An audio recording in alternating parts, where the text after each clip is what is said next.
안녕하세요. 여러분 삶의 우상향을 응원하는 웅덩이 매매법 디벨로몽입니다. 어제 미국 증시가 폭등을 보였죠.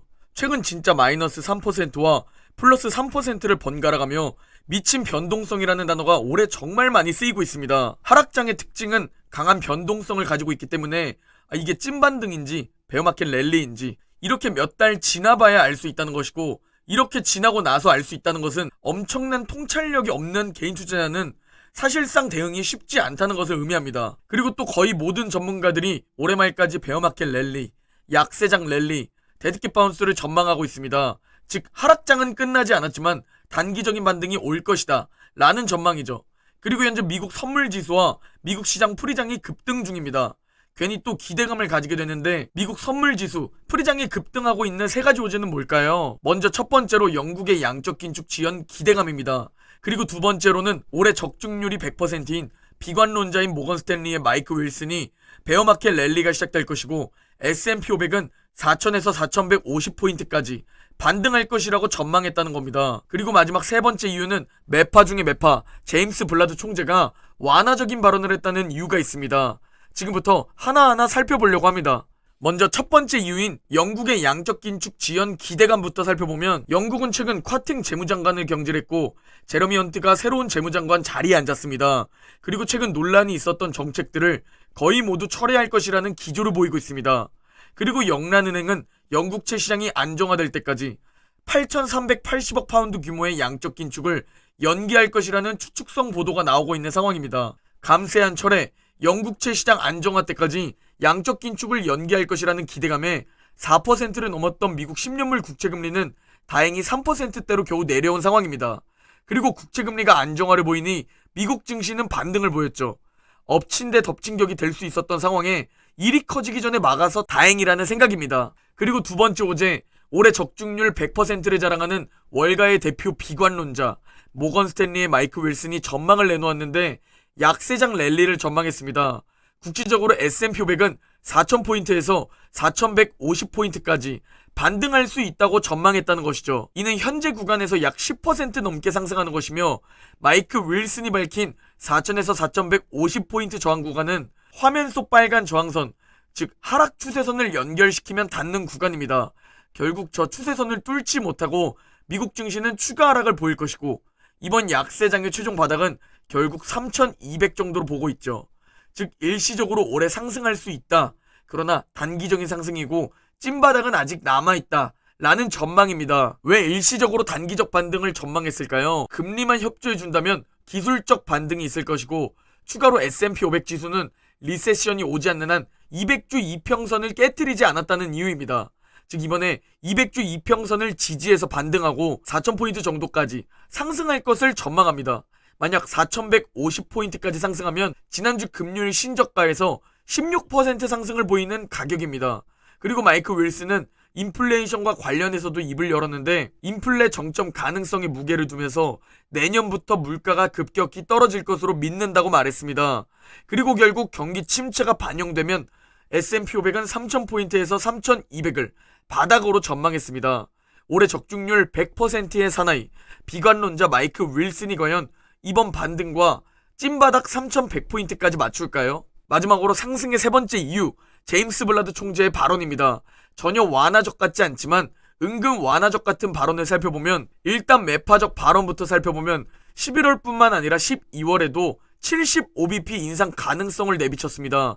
아니 대체 몇 연속 자이언트 스텝인 건지 이걸 처음 보는 것도 놀라웠는데, 올해 내내 자이언트 연속 스텝을 볼 줄 누가 알았습니까? 그럼에도 시장이 발작하지 않은 이유가 바로 내년에 할 금리 인상을 앞당긴다는 겁니다. 즉 올해 연말에 땡겨서 크게 하거나 내년 1분기에 하나, 큰 차이가 없다는 설명입니다. 그리고 추가적으로 완화적 발언을 살펴보면 근원 개인 소비 지출 PCE 물가 상승률을 내년에 3%대로 낮추는 데에 있어서 올해 예상금리 수준이면 충분하다 라고 말했다는 겁니다. 이게 대체 왜 완화적 발언이냐면, 연준의 9월 점도표를 살펴보면 예상금리를 4.6%로 예상했다는 겁니다. 즉 4.6%까지만 올리면 물가는 잡히고 그 이상으로 금리를 올릴 필요가 없다는 얘기입니다. 이는 11월과 12월 75bp를 인상한다면 내년엔 금리 인상이 없을 수 있다는 얘기로 연결되죠. 그리고 현재 시장은 점도표보다 높은 4.9%를 예상하며 비관론 최고조에 달해 있죠. 이 부분이 시장에 어느 정도 이미 반영되어 있을 거고요. 그런데 매파적인 블라드 총재가 시장이 반영한 4.9%보다 낮은 금리를 얘기한 거죠. 즉 금리가 다행히 5%까지는 가지 않는다 라고 해석해 볼 수 있게 되는 겁니다. 기나긴 터널의 끝을 한 번만 더 강한 하락만 버티면 되는 걸까요? 아니면 이미 바닥은 찍은 걸까요? 우리는 아무도 현재 알 수 없습니다. 확률은 50대 50 반반이겠죠. 왜 우리가 지금 도망가면 안 될까요? 왜 우리가 전쟁, 긴축, 경기 침체, 인플레이션에도 도망가지 말고 그냥 버티고 무시해야 할까요? 피터 린치의 마젤란 펀드는 우리가 정말 좋아하는 미국 증시 S&P 500의 수익률을 비웃듯이 앞질렀었습니다. 얼마나 대단했는지 차트를 보면 알 수 있죠. 만약 1977년에 마젤란 펀드에 가입해서 장기 투자했다면 얼마나 부자가 되어 있을까? 라는 생각을 해볼 수 있습니다. 마젤란 펀드는 연수익률 29%라는 말도 안 되는 수익률을 보여줬고 저걸 가만히 보유하고 있었다면 말 그대로 돈복사라는 생각도 해볼 수 있을 겁니다.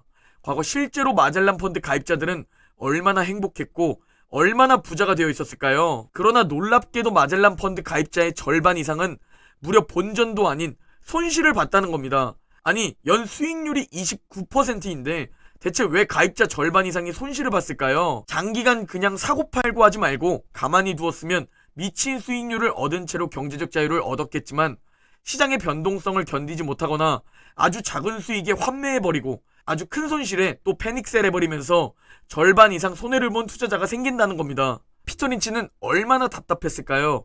아니 그냥 보유만 하면 되는 건데 자기 자신을 컨트롤하지 못하는 투자자들, 그렇게 명언을 쏟아내며 알려줘도 결국 떨어져 나가는 투자자들, 하다못해 5년만 보유하더라도 내가 수익 볼 확률은 90%를 넘어갈 텐데 그 이상 투자할수록 사실상 손해볼 확률은 없어지는데 그게 역사적으로 증명이 되었는데, 그래서 비관론을 무시하라고 조언하며 패닉셀하지 말고 하락장을 매번 당연하게 받아들이라고 조언하는데 결국 중도 탈락하기 때문에 아무리 좋은 정보가 넘쳐나도 아무리 좋은 종목을 우리가 알 수 있어도 결국 끝까지 가는 사람은 역사적으로 1000명 중 단 1명뿐이라는 겁니다. 함께 끝까지 버티는 사람이 됩시다.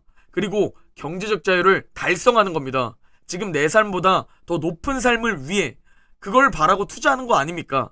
진짜 지금보다 높은 위치로 가기 위해 이 꽉 깨물고 버텨보는 겁니다. 솔직히 전 아직 아무렇지 않지만 많은 분들은 힘드실 겁니다. 그리고 고통스러울 겁니다. 그러나 버텨내야 보상을 얻을 수 있습니다. 버텨내는 것뿐 아니라 이 구간에서 용기 내서 웅줍해야 합니다. 장기적으로 바라보고 행동해야 하죠. 당장 올해가 뭐가 중요합니까? 하다못해 내년의 경기 침체가 뭐가 중요합니까? 중요한 건 내가 매도할 시기의 주가입니다. 전 최소 10년 이상을 바라보고 있고 그 이상을 바라보고 투자하기에 정말 걱정 없이 줍줍하고 있습니다. 함께 잘 이겨내는 웅줍 투자자가 됩시다.